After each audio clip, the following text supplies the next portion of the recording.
नमस्कार दोस्तों, स्वागत है आप सभी का। मैं हूं अब्दुल अली ईरानी, मेरे साथ है संजय वैरागी। वॉइस ऑफ एमपी में आपका स्वागत है। शहर का संग्राम के तहत हम लोग शहर के चप्पे चप्पे में जाकर इस बात का जायज़ा ले रहे हैं, वॉइस ऑफ एमपी की टीम, कि शहर में किस प्रकार की समस्या है, उस इलाके में मूलभूत सुविधाओं की स्थिति क्या है, विकास कार्य कितने हुए हैं, इस बात की जानकारी लेकर उसकी तस्वीर जनता के सामने, जनप्रतिनिधियों के सामने पेश कर रहे हैं। मेरे साथ अभी यादव मंडी में यहाँ के रहवासी मौजूद है। मैं इनसे चर्चा करूँगा, इनसे जानकारी लूँगा कि किस तरह की समस्याएं यहाँ पर है, यहाँ पर मूलभूत सुविधाओं की स्थिति क्या है, नागरिकों की क्या मांग है। आइए हम बातचीत करते हैं। आप बताइए बहन जी, किस प्रकार की समस्याएं आपके वार्ड में हैं? कोई समस्या नहीं है हमको। वार्ड में किसी प्रकार की कोई समस्या नहीं है? कोई परेशानी नहीं है। कुछ भी नाली, पानी, बिजली, सफाई, कोई परेशानी किसी प्रकार नहीं की समस्या नहीं है आपके साथ? नहीं है। आप बताइए आंटी जी। हाँ, कुछ भी नहीं है हमारे इधर, सब बढ़िया है। जी हाँ, और पार्षद वगैरह पूर्व पार्षद जो रहे उनके द्वारा काम किया गया है यहाँ पर? हाँ बिल्कुल किया। किसी तरह की कोई समस्या नहीं है आपके नहीं, यहाँ पर? नहीं। आप बताइए बाबूजी, किस तरह की समस्या यहाँ पर है? कोई समस्या नहीं है, बढ़िया, सब अच्छा काम कर रहा है हमारा मोनू। अच्छा।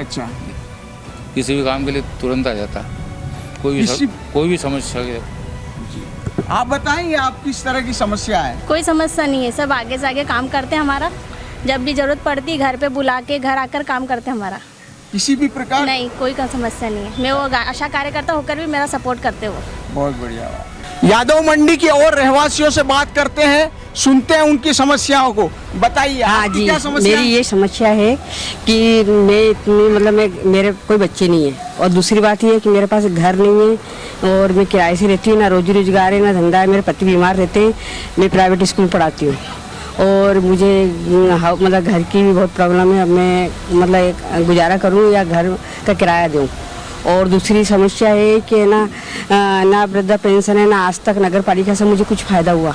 जी हाँ, कुछ भी फायदा नहीं हुआ। कई बार लोन का फॉर्म भरा मैंने, सब असफल रहे।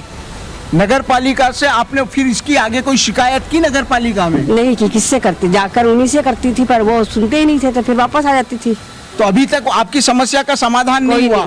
किसी तरह का लोन, किसी तरह का वृद्धा पेंशन वगैरह आपको कुछ भी नहीं मिला? जी नहीं मिला। और यहाँ पे जहाँ मैं रह रही हूँ किराए से, यहाँ पे नल की समस्या है कि सुबह नल हम बाहर जाते हैं सर्विस पे, नल सुबह जल्दी से आए, कभी आते हैं कभी नहीं आते हैं, कभी कोई टाइम नहीं है नल का। जी हाँ, कभी 8 बजे आ रहे हैं, कभी 10 बजे आ रहे हैं, कभी 11 बजे आ रहे हैं, कभी ऐसा टाइम है। 7 बजे का टाइम बना। पहले 7 में आई, जब पहले 7 बजे आते थे यहाँ पे। 7 बजे का टाइम सही था हमारा। आप बताइए, आप क्या बताना चाह रहे हैं? हाँ बस यही, हमारा नल का टाइम जो पहले था 7 का, वही हो जाना चाहिए। अब ये 2 बार नल आते हैं, हमारे बर्तन पीने का पानी भी नहीं मिलता है, खाली पड़े रहते हैं। पीने का पानी भी टाइम से उपलब्ध नहीं हो पाता है। तो अभी टंकी का पानी खत्म हो गया, टंकी भरेगी जब देंगे। 2 टाइम की समस्या। अब कोई धंधा मजदूरी वाला होगा वो तो जाएगा ना मजदूरी पे, वो नल के पीछे 2 टाइम तक रुका रहेगा बेचारा यहाँ पे। जी, विधवा औरतें भी हैं, बहुत सी धंधा मजदूरी करती हैं, बताओ। जी। हाँ? और ये पानी के लिए बैठे रहेंगे यहाँ पे। एक टाइम बनवा दो 7 बजे का हमारा, और 8 बजे भले बंद कर दो आप। यहाँ पे महिलाएं काम पर जाती है, रोजमर्रा के काम पर जाती है, और उनका ये कहना है कि समय पर पानी यदि मिल जाए तो उन्हें बहुत ज़्यादा आसानी हो जाएगी। आप बताइए दीदी, आपको किस तरह की समस्या आ रही है? सर वो क्या, मेरी मम्मी की तबीयत खराब हो रही है, तो राशन कार्ड वाला देता ही नहीं गेहूँ, ना चल पाती के तो अंगूठा दियागा जब तक मैं गेहूँ ही नहीं दूँ। जी, मैं रतलाम से ही बेटी उनकी मम्मी की, अभी इतनी तबीयत खराब है, तो जाते तो कहते मैं तो गेहूँ दूँ नहीं जब तक अंगूठा नहीं आए। तो आपने इसके लिए पार्षद से बात की? पार्षद से बोली तो कह रहे अंगूठा नहीं आए, तो क्या बोले, तो बोले हमारा नाम जुड़वा दो। उनकी बेटी बेटा था तो वो तो साथ हो गया। अच्छा। तो बेटी में रतलाम में रहती हूँ जी, तो उनसे बोला कि हमारा नाम जुड़वा दो, अब यही रहेंगे। मम्मी की कोई भी नहीं है तो वो भी नहीं सुनते होता। यहाँ एक बड़ी बात सामने आ रही है, कूपन को लेकर लोग बहुत ज़्यादा परेशान है। कूपन में को अनाज को लेकर आप बताइए आंटी जी, किस तरह की समस्या आपके साथ है? हमारे भी ये पानी की समस्या है। रोज सुबह पहले 7 बजे नल चलते और अब 11 बजे चल रहा है। अभी काम धंधे पे जाएं कि नल के लिए धंधा खोटी करके बैठे रहे, नल का इंतजार करें। घर में एक जना करने वाला है, अब काम धंधा नहीं करेंगे तो खाएंगे क्या? सफाई की समस्या है यहाँ पर? नहीं, सफाई तो सही हो रही है। सफाई सही होती है? सही होती है सफाई तो जी। नाली वगैरह तो सब सफाई हो रही है, बस पानी की समस्या ज़्यादा है जी। अब काम धंधे पे नहीं जाएंगे तो पानी के लिए बैठे रहें तो खाने को कहाँ से आएगा? मेहनत कश लोग हैं, काम धंधे पर जाते हैं और पानी इनको समय पर चाहिए। मुख्य रूप से ये बात भी सामने आ रही है। आप और बताएंगे और किस तरह की समस्या है यहाँ पे? समस्या यही है कि जो इंसान ज़्यादा गरीब है उसकी गरीबी रेखा की कॉपिन बनाओ, उसको बेचारों को राशन पानी मिलना चाहिए टाइम से है। अब जिसके घर में 3-3 कॉपिन है उनके भी है, पर जिसके नहीं है उनको तो बना के दो नीली कॉपी। और किस प्रकार की समस्या है आप बताइए? और वो चावल भी देते हैं तो ऐसे देते हैं जैसे वो उनको फिर गाय डांडे खाएं उनको। गेहूं तो थोड़े कंट्रोल के साफ सुथरे आने चाहिए ना। गेहूं किस तरह के आ रहे हैं? बिल्कुल बेकार गेहूं आते हैं कंट्रोल पे। और 1 किलो गेहूं कम कर दिए, अब चावल देने लग गया है गेहूं की जगह। एक जने पे चावल दे रहा है वो। 1 किलो चावल मिल रहे, गेहूँ मिल रहे थे और अब 3 किलो गेहूं कर दिए हैं और 2 किलो चावल कर दिए हैं। ये है ना, 2 किलो ही दे रहे हैं। वो गेहूं जब 20 किलो गेहूं मिल रहा है तो 8 किलो 10 किलो चावल दे रहे हैं। पालिका में आप पार्षद रहे हैं वार्ड नंबर 21 से, और आपके क्षेत्र में किस प्रकार की आपकी क्या उपलब्धि रही है, क्या क्या काम किया आप बताएंगे मोनू जी? देखो, पिछली बार यहाँ के वार्ड वासियों द्वारा मुझे आशीर्वाद देकर यहाँ पर चुना गया था। चूँकि मेरा पहली बार पार्षद बना था मैं, और इस परिषद में सबसे कम उम्र का पार्षद था, और हमारी कांग्रेस पार्टी के बहुत कम पार्षद थे, मगर उसके बावजूद भी हमने जनता की मांग पर और जनता से जो वादे किए थे उस पर खरा उतरने के लिए हमने सारे काम हमारे वार्ड वासियों के लिए अध्यक्ष से लड़ झगड़ कर विपक्ष में होने के बाद हमने पूरे क्षेत्र में, हमारा क्षेत्र घंटाघर हो, मूलचंद मार्ग हो, 5 खोली हो, अहमद हुसैन कारखाना हो, सूडी गली हो, गोपाल गली हो, सब जगह पूरे संपूर्ण वार्ड में सीवर लाइन का काम हो चुका है।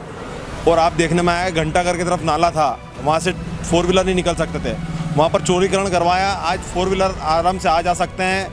मूलचंद मार्ग पर हमने सीसी रोड बनवाया, चूड़ी गली हो, यादव मंडी हो, संपूर्ण वार्ड में गोपाल गली हो, सब जगह सीसी रोड बनवा कर तैयार करवाए। और पूरे क्षेत्र में जहाँ पेयजल पाइपलाइन नहीं थी वहाँ पर पेयजल पाइपलाइन डलवाई गई। और जो छोटी मोटी जो होती हैं मूलभूत सुविधाएं, लाइट हो, पानी हो, कई प्रकार की, वो हम बराबर कोशिश करते हैं कि यहाँ की जो वार्डवासी हों उनको कोई परेशानी नहीं हो। और समय समय पर हमको अगर वार्ड में जो परेशानी थी तो उसके लिए हमने नगर पालिका का घेराव भी किया, नगर पालिका अध्यक्ष का घेराव भी किया, और हमने जनताओं के काम पर खरा उतरने की पूरी कोशिश की जिससे जनता परेशान नहीं हो। क्योंकि जब मैं पार्षद चुनने कर आया था यहाँ पर तो यहाँ सफाई की सारी व्यवस्था चरमराई हुई थी, सफाई व्यवस्था सुचारू रूप से हुई। यहाँ पर स्कूल था, सरकारी स्कूल के पास में, विद्या मंदिर स्कूल के पास में कचरा डलता था, वो कचरा डलवाना बंद करवाया।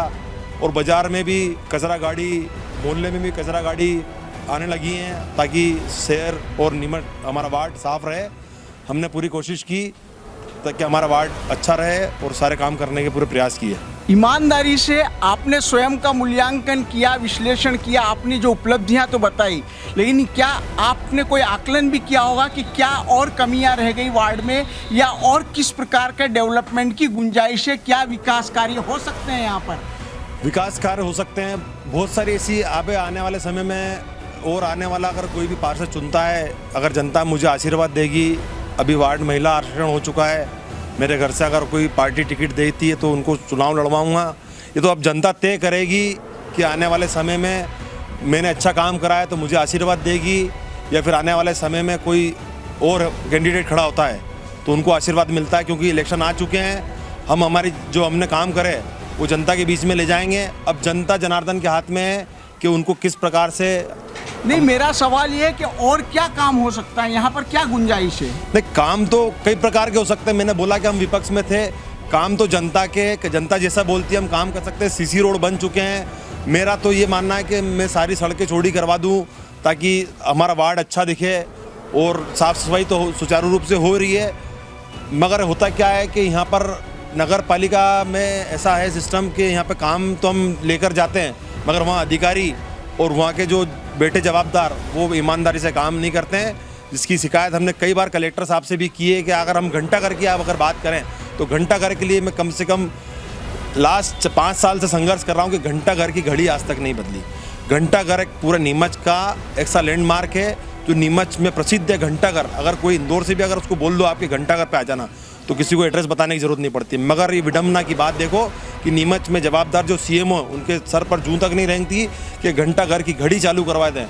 वहाँ पर नीमच में मुझे पता चला कि एक नागरिक ने याचिका लगाई, उस पर कोर्ट द्वारा आदेश हुआ कि घंटा घर की घड़ी बदली जाए, मगर उस पर भी सुनवाई नहीं हो रही है। क्योंकि घंटा घर जैसी चीज़ पर अगर सीएमओ ध्यान नहीं देते हैं तो इससे बड़ी विडम्बना क्या होगी। क्योंकि नीमच नगर पालिका के जो अधिकारी हैं वो केवल कमिश्नर खोरी का काम करते हैं, ना कि जनता से जुड़े काम करते हैं। अगर उनको इतनी चिंता होती, जनता के सर्वेंट है, वो पब्लिक सर्वेंट है, उनको वार्ड वार्ड जाकर देखना चाहिए। पब्लिक के पैसे से वो उनकी तनख्वाह मिल रही है तो उनको जनता की जानना चाहिए परेशानी क्या है। हमारे जनप्रतिनिधि द्वारा कई बार परिषद में मुद्दे भी उठाए गए, मगर वो केवल प्रोसीडिंग में लेके उस चीज़ को रख लेते हैं, कभी उस पर कार्रवाई नहीं करते हैं। अगर हमारा बोर्ड बनता है और हमारे द्वारा संघर्ष किया जाएगा कि जो भी जनता चाहती है उस पर मांग पर हम पूरी कोशिश करें और वो काम करवाएं। तो आपने सुना वार्ड नंबर 21 के पार्षद महेंद्र मोनू लोक्स जी को, उनके द्वारा बताया गया कि उन्होंने अपनी उपलब्धियां गिनाई, साथ ही साथ ये भी बताया कि विकास की कई गुंजाइशें यहाँ पर है। विशेष रूप से उनका ये कहना था कि पूर्व नगर पालिका में के दौरान, उनके कार्यकाल के दौरान उन्हें उनके अधिकारियों का सहयोग नहीं मिला, जो अध्यक्ष थे उनका सहयोग नहीं मिला, अन्यथा और कई विकास कार्य हो सकते थे। विशेष रूप से घंटाघर की घड़ी को लेकर जो कि नीमच का लैंडमार्क है उस पर उनके द्वारा बात की गई और ये समस्या उनके द्वारा रखी गई।